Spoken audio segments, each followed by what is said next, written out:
More details about Holden's long overdue Captiva replacement, the Equinox, have emerged, with a new 188 kW engine confirmed that might give it a distinct advantage in the segment. The 2.0-liter, 188 kW per 353 Nm turbo unit will also be seen in the 2018 Commodore and will make the Equinox the second most powerful offering in its class. The Subaru Forester XT and Ford Escape 2.0 offer similar outputs from their four-cylinder engines. Only the Jeep Cherokee V6 exceeds that offering with 200 kilowatts. The range will open with a 1.5-liter turbo, delivering 127 kilowatts and 275 Nm, combined with either a 6-speed manual or automatic and the option of either front or all-wheel drive. Fans of oil burners can benefit from a 100 kilowatts per 320 Nm 1.6-liter turbo diesel option. The 5-seat Equinox will be joined by the larger, 7-seat Acadia, which effectively replaces the Captiva 7. Holden's Director of Communications John Poppett said, "Where once SUVs were seen as just the typical soccer mom car, or for outback off-road adventures only, that's no longer the case. Aussies love their SUVs and Holden is primed to launch two all-new SUVs into the market by 2018 and the Equinox and Acadia. Equinox and Acadia are game-changers for Holden in the segment. Not only do they boast high-tech features like wireless phone charging, heated and cooled seats and the ability to park themselves, they're also great to drive and look the goods too." Equinox will be available from Holden dealerships from December while the Acadia will launch in 2018. Both cars will be sourced from the USA. More details and pricing if they come to hand. When the first-generation Subaru XV Crosstrek launched a few years ago, I was skeptical that more ground clearance and fender flares is all it would take to get more buyers. But so it has. According to Subaru representatives, it's the company's third best-selling line, and is second in the country for compact and subcompact crossover sales. First is the Jeep Renegade. Most Crosstrek sales are in America, 60% of them. So if lifting an Impreza can yield such impressive sales results, it's no surprise that Subaru kept the formula the same for the new Crosstrek. The end product is served well by all the improvements to the new generation Impreza, while equally hampered by its issues. One of the few ways the Crosstrek is distinct from the Impreza is on the outside. Though the main body is the same, the front and rear bumpers are a little chunkier, and the front grille is different. It also features the tried-and-true addition of black plastic fender flares to signal its crossover and dirt road intentions. Every Crosstrek comes standard with roof rails and alloy wheels with a machine finish and black painted accents. Those wheels are available in either 17 or 18-inch varieties. The body sits atop a raised suspension that brings ground clearance up to an impressive 8.7 inches over the Impreza's 5.1 inches. That also matches the Jeep Renegade Trailhawk for clearance. The Crosstrek's fresh body is propelled by the same 2.0-liter flat 4 as the Impreza, which, at 152 horsepower, makes 4 more ponies than the old engine. Torque remains the same at 145 pound-feet. The engine, which Subaru says is 80% new, is much less coarse and clattery than its predecessor, letting more of the pleasant boxer engine's rumbling noises through. You'll likely hear those noises plenty, because you'll need to work the car hard to get anywhere. Just as we found in the Impreza, what power the engine makes is all high in the rev band. And even when you're in the meat of it, it still takes an agonizingly long time to get up to speed. There were a number of overtaking episodes on 2-lane roads during the test drive, and each was a nerve-wracking experience. Even with the foot to the floor, the Crosstrek took the tortoise's approach to forward momentum, and I was constantly fearful of a hair coming up the other lane. Brutally slow acceleration isn't particularly out of the ordinary in the subcompact and compact crossover class. The Toyota CHR and Nissan Rogue Sport, among others, are just as slow, if not more so. Still, we wish the Crosstrek had more pep.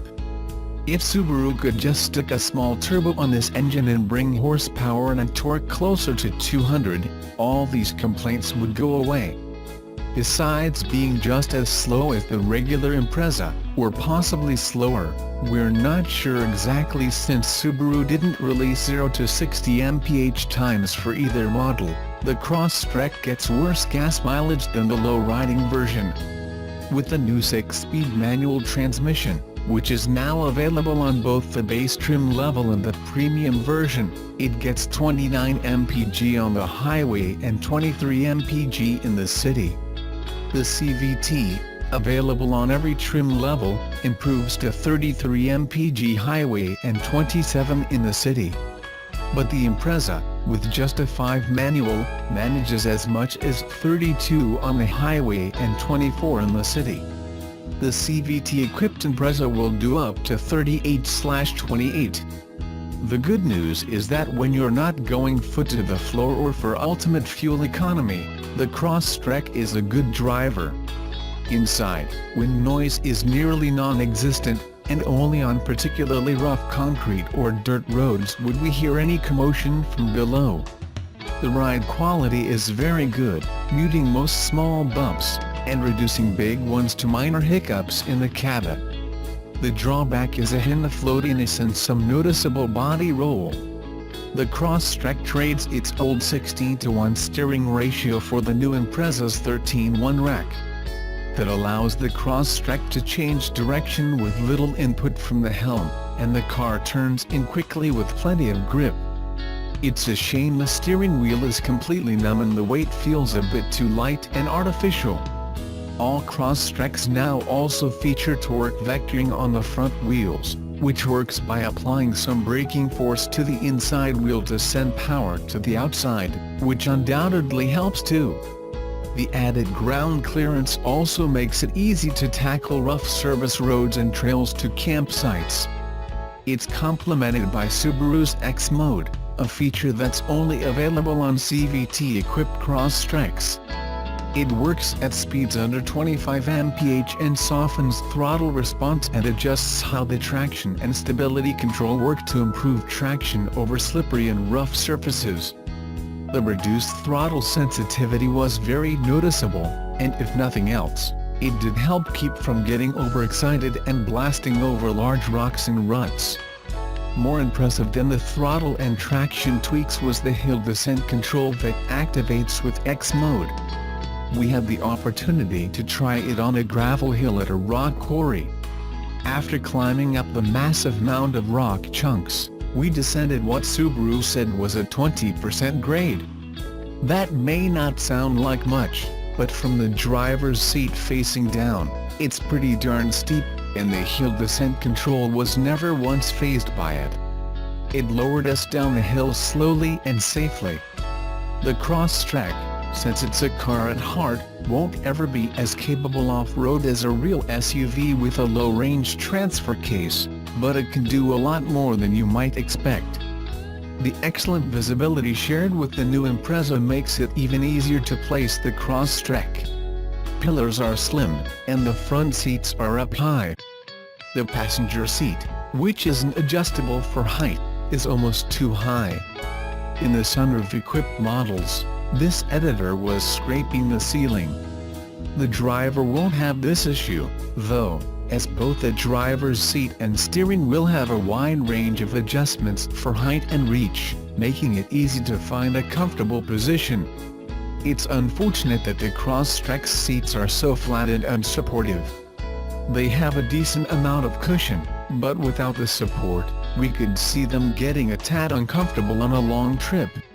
The back seats don't excel in support either, but they do have plenty of head and leg room, the latter of which was improved by the slightly longer wheelbase shared by the Crosstrek and Impreza. The interior styling is once again identical to the Impreza in nearly every way. The only significant differences are in upholstery and details such as orange stitching on some models.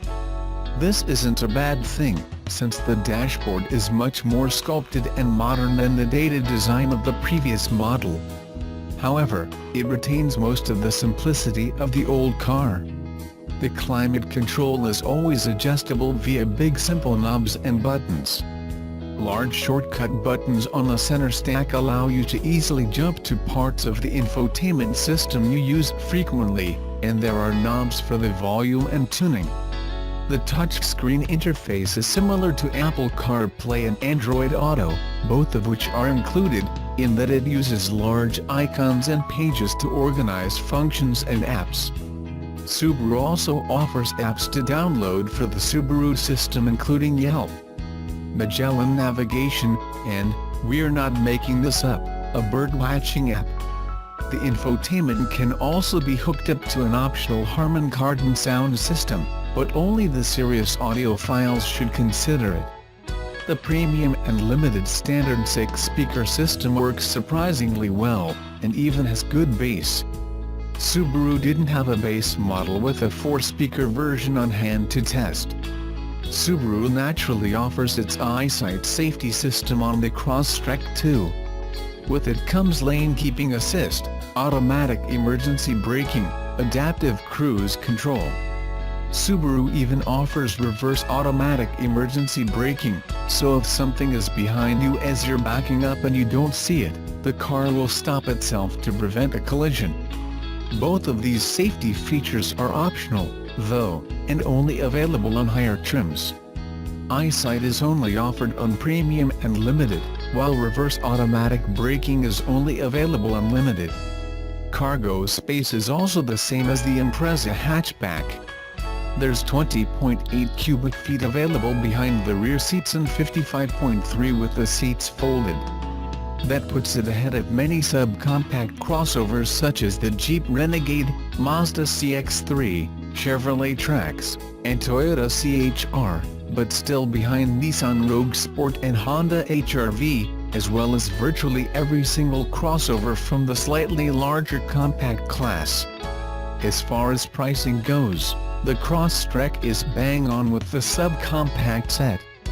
The manual transmission model starts at $22,710, which is, give or take a few $100, the same price as entry-level all-wheel drive versions of the Honda HR-V, Mazda CX-3, and about $1,000 less than the Nissan Rogue Sport. It's also less than the Toyota CHR, which isn't available with all-wheel drive in any trim level. Of course, if you don't need all-wheel drive, you could save some money by opting for one of the front-wheel drive versions of the above crossovers. Moving up to Premium costs just $800 more, and it nets heated seats and the 6-speaker sound system, along with the ability to add EyeSight. The Limited is on the pricey side at $27,210. And the only major upgrades are standard blind spot monitoring, CVT shift paddles on the steering wheel, a larger infotainment screen, and some trim upgrades.